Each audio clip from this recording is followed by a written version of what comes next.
back. We're talking about Feel Better Fast and Make It Last. It's based on the mnemonic I created, Brain Excel. In order to feel better fast, you have to optimize the physical functioning of your brain, and we taught you how to do it. You then have to get your mind programmed properly. You have to discipline your mind. And what we're going to talk about in this next series of podcasts are your relationships. Mm-hmm. So it's attachments, because one of the things I've learned is when your relationships aren't right, you're not right.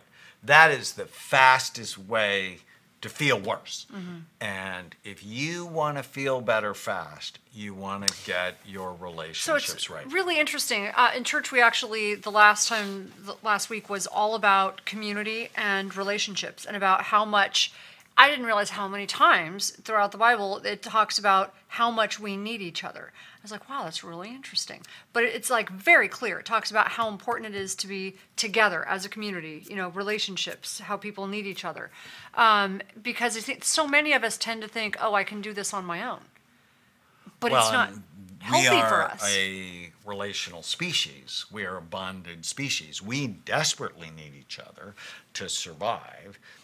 We're not polar bears. No, we're not wired. And social isolation, right, and loneliness are actually risk factors for Alzheimer's But we've disease. begun to think it's cool in this era, this time, like, oh, I like to be alone. I'm going to stay single.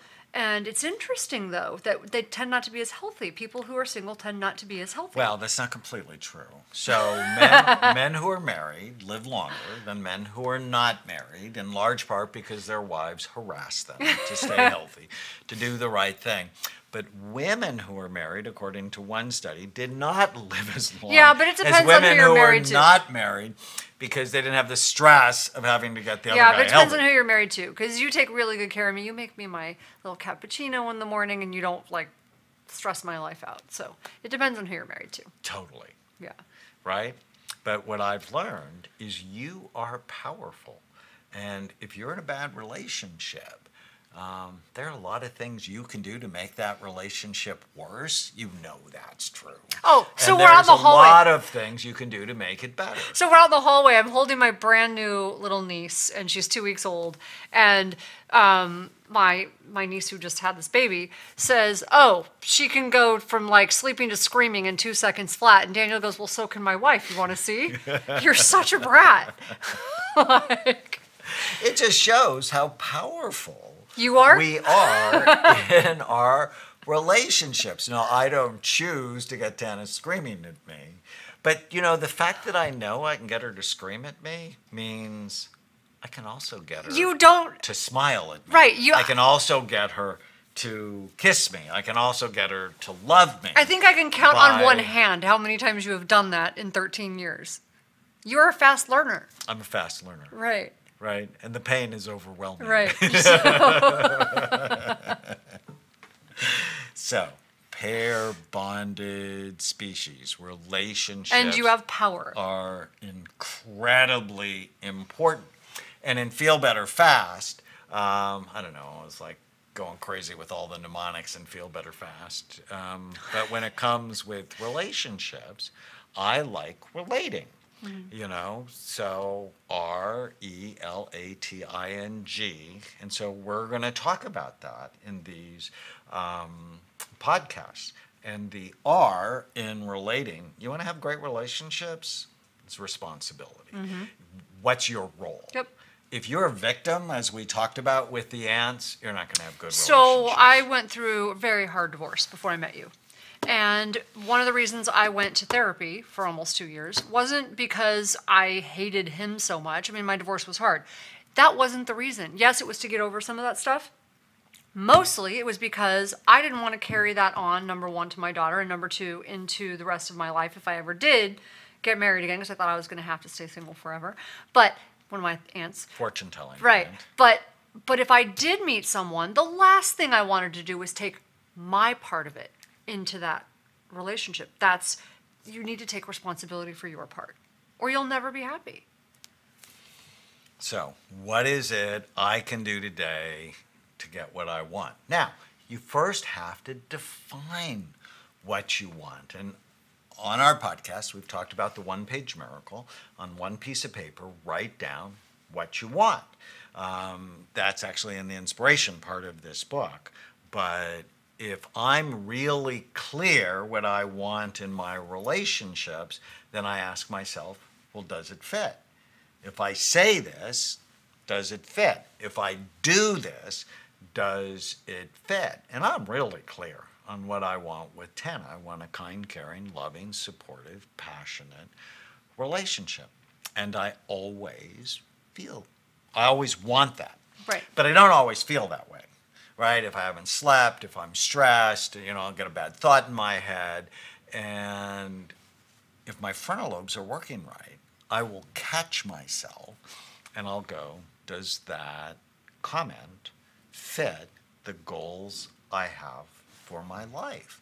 And if it doesn't fit, I don't say it, right? Where were we? We were someplace recently, and the person said, oh, we're in church. And he said, you should always have honesty. And you almost fell out of your chair. You're like, no, you shouldn't.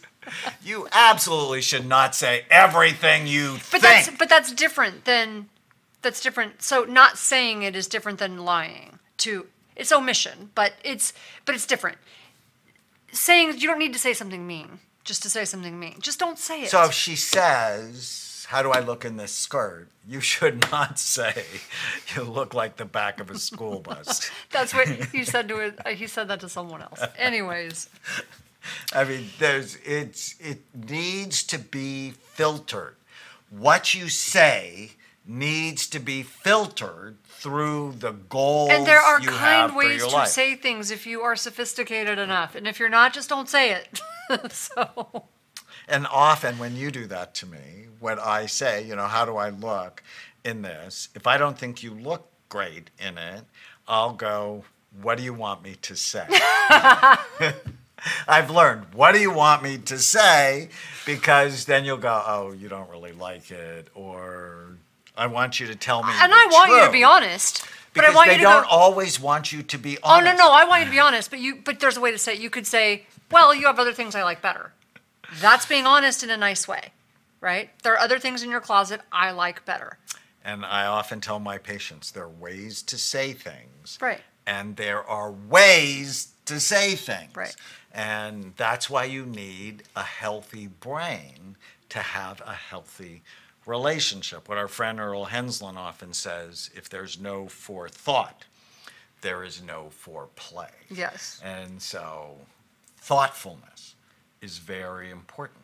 And so I want you in your major relationships, write down what it is you want, not what you don't want. I don't want this, I don't want that. No, I want you to focus on what do you want, and then I want you to ask yourself, does my behavior